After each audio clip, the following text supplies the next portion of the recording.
saudara-saudari yang kasih kita ikuti aja alur dari bacaan hari pasti tidak bisa dibahas. Hanya kita ambil beberapa hal yang saya kira mungkin mudah-mudahan bisa membantu perenungan kita pada hari. Yang pertama ketika Injil dari kitab Putra Sirah bacaan pertama, kitab salah satu dari kitab kebijaksanaan. Dikatakan begini, asal sungguh mau engkau dapat menepati hukum dan berlaku setia pun dapat kau pilih. Apa makna pernyataan ini ya? Asal sungguh mau engkau dapat menepati hukum dan berlaku setia pun dapat kau pilih. Saudara-saudari, tidak ada yang paling bebas di dunia ini selain kita manusia. Mau buat apa aja bisa. Mau makan banyak bisa, mau diet habis-habisan bisa, mau ngatur supaya hidup kita disiplin bisa, mau tidur dari sore sampai malam sampai pagi lagi bisa. Nggak ada yang bisa mengganggu kita. Semuanya kita ingin bebas melakukannya. Tapi setiap kali kita bebas melakukan itu, maka pada saat itu ada konsekuensi yang harus kita hadapi. Ketika saya memutuskan untuk jadi pastor, itu sudah jelas. Kelas 4 SD, komuni pertama di gereja pertama dulu. Di situ saya mulai pikir, saya jadi pastor. Pilihan itu, ya sudah. Ketika kelas 4 SD memutuskan jadi pastor, maka ya sudah, fokus arah ke situ. Setiap pilihan kita itu pasti mempunyai konsekuensi. Nah, cuman kita ini kadang-kadang salah memilih. Jadi bahasa yang dipakai sebagai permulaan dari kitab Putra Sirah ini adalah asal sungguh mau. Nah, sekarang kalimat berikutnya saudara-saudari memegang teks. Api dan air telah ditaruh Tuhan di hadapanmu. Kepada apa yang kau kehendaki dapat kau tunjukkan. Karena hidup dan mati terletak di depan manusia. Apa yang dia pilih akan diberikan kepada dia. Jelas ya? Api dan air ini adalah lambang. Api itu lambang apa? Ini bukan api perjanjian baru, ya. Ini masa konsep perjanjian lama. Api dalam perjanjian lama selalu saja Israel kalau menulis tentang api itu mereka teringat akan ketika tiang api membimbing umat Israel kurang lebih selama 40 tahun di padang gurun. Ketika malam harus berjalan, mereka diterangi tiang api. Karena kenapa harus pakai tiang api? Tiang api aku modal sendiri. Mudah ya urusannya. Kalau itu dibuat sekarang yang laku, listrik sudah ada. Lalu yang kedua, air. Lambang apa? Air adalah lambang air bah, air yang menghancurkan. Ya saudara-saudari, pilihan kita dalam konteks ini adalah mau api atau mau air. Mau yang menghidupkan, apa yang mematikan, silakan. Ya, jadi ada pada kita, anak-anak, you mau studi lebih lanjut, silakan. Mau tidur sepanjang hari, nggak apa-apa. Semua ada resikonya. Saudara-saudari yang mau selingkuh, boleh kok. Nggak apa-apa. Siapa yang bisa ngatur? Siapa yang bisa ngatur HP? Nggak ada. Saya sebagai pastor kalau mau, boleh-boleh aja. Pergi sendiri, mana-mana sendiri. Nggak kayak suster, pakai jubah. Mana ada orang kenal kan? Nggak ada yang kenal. Ya kalau mau buat sesuatu yang jahat, pilihan saya. Tapi berbuat dengan jubah itu bisa, buat jahat dengan segala perlengkapan liturgi juga bisa. Saudara-saudari, pilihannya ada di tangan kita. Nah, apa yang harus kita buat kalau pilihan di tangan kita? Sebagai orang Kristiani itu, pilihan dasarnya itu disebut dengan prima facie. Pilihan utama dan dasar pandangan pertama kita itu adalah pilihlah kehidupan, jangan pilih kematian.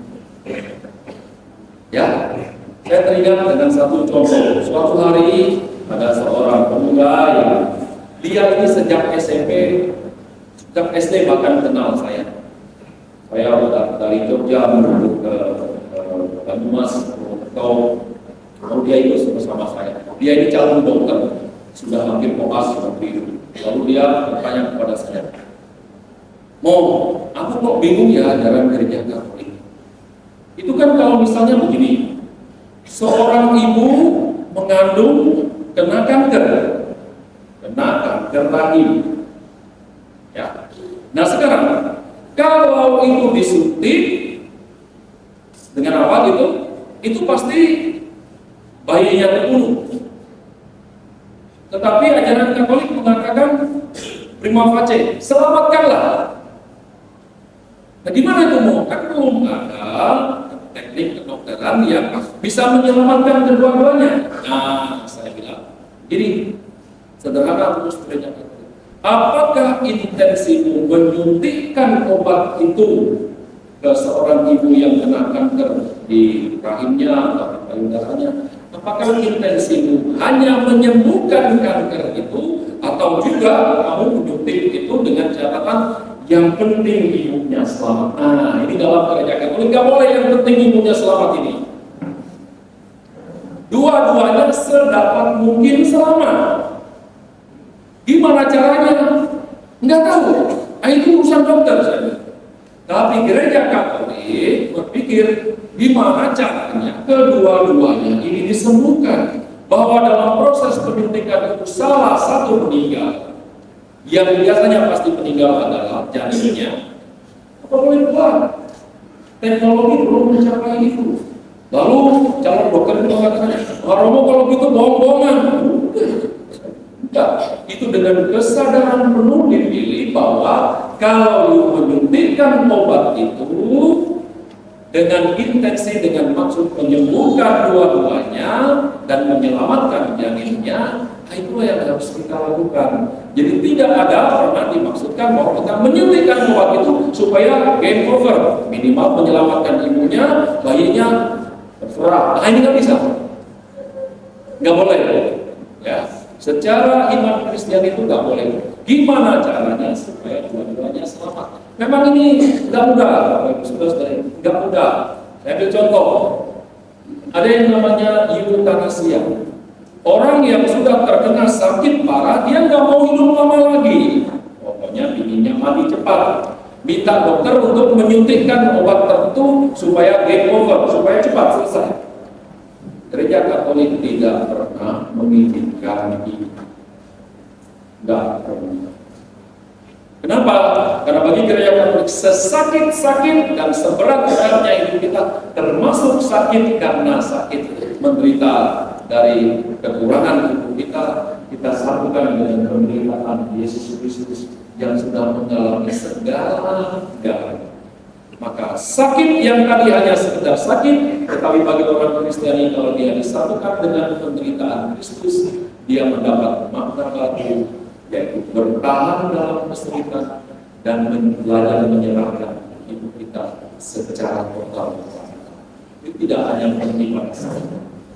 Saudara-saudari, inilah yang harus kita pikirkan, ya. Jadi apa saja yang kita buat, pilihan pertama itu adalah menyelamatkan kehidupan. Jangan sampai membunuh kehidupan. Di ayat ini sungguh-sungguh harus kita laksanakan secara serius. Maka Paus Fransiskus sampai mengeluarkan ensiklik yang namanya Laudato Si, terpujilah Kristus. Mau mengatakan kepada kita, terpujilah Allah, mengatakan kita, hei, perhatikan dong alam ini. Kalau kita tidak baik-baik dengan alam ini, dia akan berbalik memukul dan menghabiskan kita. Ada yang bertanggung jawab terhadap masalah di Sumatera ini? Nggak ada yang mau. Kalau nggak ada yang mau, nanti Tuhan yang bertanggung jawab. Ketika dia bertanggung jawab, ayat ini berlaku. Karena engkau memiliki kematian, aku akan menuntut kepadamu. Saudara-saudari, kita boleh cari makan, kita boleh berbisnis, kita boleh belajar melayani dan macam-macam. Tapi pilihan utama bagi orang-orang Kristiani, jangan Inilah dan selamatkanlah kami. Maka jangan ganggu keluarga orang karena itu memburuk kehidupan. Jangan menyusahkan orang lain karena itu membuat kehidupan terhimpit. Cukup ya dengan ayat ini aja, kita nggak usah masuk ke ajaran luar dia. Nanti terlalu panjang, susah diingat. Ya. Prinsip dasar Bapak Ibu saudara-saudari, utamakan kehidupan. Belalah itu. Ketika ada perkara apapun yang Anda hadapi, suami dan istri apapun yang Anda hadapi, Anda tenanglah, belalah kehidupan. Tadi malam saya membaca suatu artikel bagus sekali dalam Facebook. Entah itu cerita rekaan atau benar-benaran cerita. Ceritanya begini, seorang pastor hari itu lagi susah banget dengan kehidupan stres, dengan kehidupan artinya. Lalu dia pergi bisa ke salah satu stasi. Di stasi itu umatnya nggak ngumpul.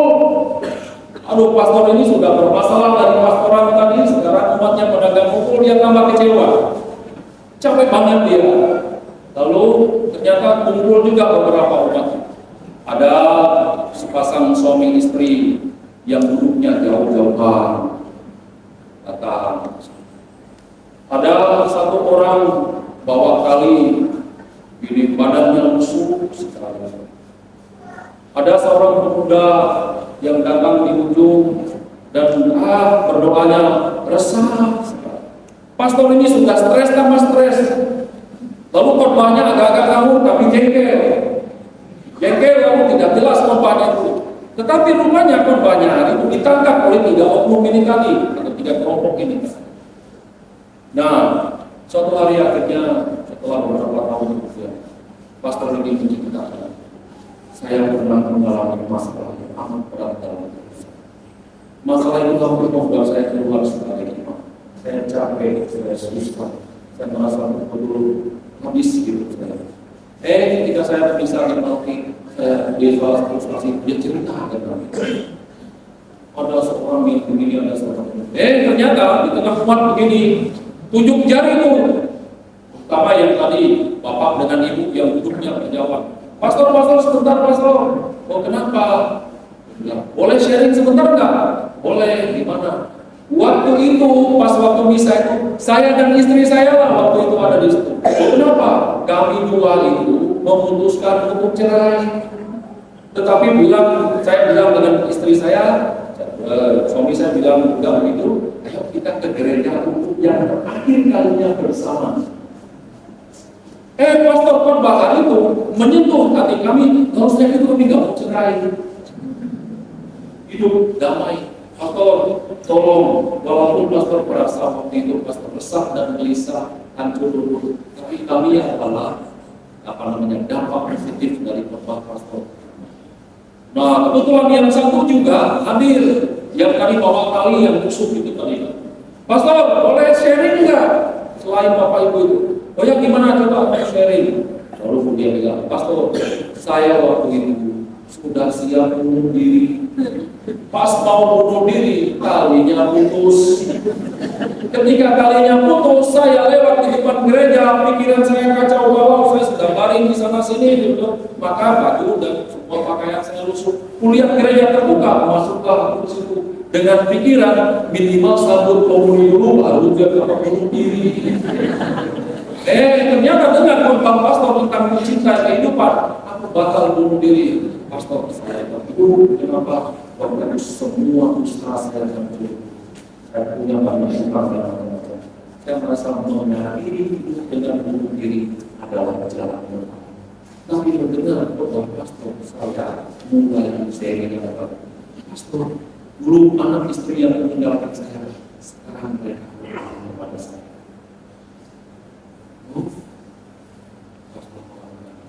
Wah. Lalu yang lagi satu lagi mengatakan, yang bisa dan itu yang bisa dan saya. Oh, yang bisa dan saya. Dia ini juga lagi bermasalah banget dengan keluarganya. Tidak ada orang yang mau menemani dia dan segala macam. dia hancur. Ya, orang mengatakan sahabat yang terbaik itu adalah kita cek waktu kita bermasalah. Untuk menguji apakah sahabat itu baik, kita cek waktu kita bermasalah. Jangan-jangan dia hanya datang kepada kita pas waktu kita senang, mainnya ada, dia makanannya enak. Tapi pas waktu bermasalah nggak mau di situ dia. Tapi dia ini semua pada pergi, termasuk sahabat-sahabatnya yang lalu dia datang ke gereja dengan cara mau dalam hatinya berpikir mau mengikuti semua sahabat-sahabatnya, kadang-kadang ada yang mau, tapi dia teringat mungkin salah satu sahabat yang paling istimewa itu adalah Yesus. Dia datang berdoa, dengarkan khotbah pastor. Sejak itu dia merasa Yesuslah sahabat satu-satunya, dan dari situ dia mulai hidup yang lalu menjadi sukses. Pastor yang tadi mendengarkan sharing dari 3 orang ini, Bapak Ibu, saudara-saudara, pada saat hidupmu berada di tempat yang paling dasar, paling berat, ingatlah pada saat itu Yesus sebenarnya sedang mendekati engkau. Tak pernah ada kata gagal dalam nama Yesus. Sekalipun bisa diapain menjadi lambang kehidupan. Terus dari pilihlah kehidupan apapun risiko dengan minuman yang banyak. Kalau ada yang sudah setiap kali di rumah juga mencuri, semoga dengan mendengar peristiwa ini kalinya dilipat gandakan. Malah tak bisa gandakan itu kalau ya, saudara-saudari, kita cukupkan merenungkan bacaan pertama saya. Ini yang sudah paling. Ya, saudara-saudari, apapun kehidupanmu, sakit dan berat, apapun yang katakan, pilihlah kehidupan, jangan mematikan. Amin.